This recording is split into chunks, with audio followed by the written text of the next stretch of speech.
Hey, welcome back into Eye on Agriculture. I'm Britton Recker. Buying farmland with growing crops presents unique tax issues.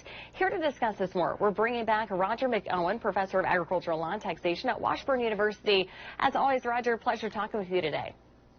Well, good to be with you. Now, Roger, today we're talking about a growing crop. So what are some of the main tax code requirements in this process? Well, Britton, it basically has to do with the timing of deductions and allocating the purchase price. So when you buy farmland, what we want to do to lower the effective cost of that land to the buyer is to allocate as much value we can to items that we can get a tax benefit for, such as fences and buildings and maybe assessments, those types of things. And one of those has to do with some special rules associated with a growing crop that's on land that is purchased. So how does one go about the deduction process, and what do farmers and producers need to keep in mind here? Well, you have to allocate the purchase price between crops and land based on their relative fair market values. You can't deduct the cost of the portion of the land that purchased that is allocated to the growing crop. Now, while the IRS has not really been clear on the issue and telling us what we're supposed to do, I think those costs should be capitalized into that growing crop and then deducted when the income from the crop is reported or when it's fed to livestock, which might be in a year other than the year in which the crop is sold. So are there any other approaches that can possibly lead to a better tax result?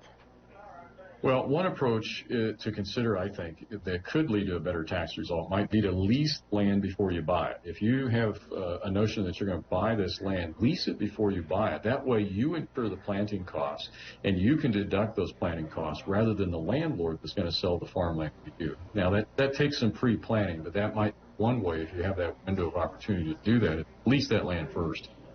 And Roger, you're actually coming my direction to Wichita, talking about some tax issues and answering some questions producers might have.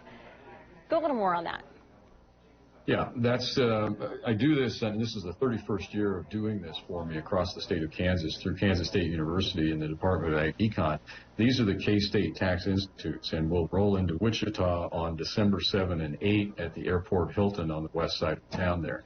And I'll do the 8th. I'll do a little bit on the afternoon of the 7th, but I'm the primary speaker on the 8th. So Thursday and Friday, we'll cover a lot of federal tax law updates. The State Department of Revenue will make a presentation. We'll have a presentation from a retired IRS specialist, and then I'll do an extensive amount of farm taxation coverage on Friday the 8th. And do you need to pre-register to that, or can you show up?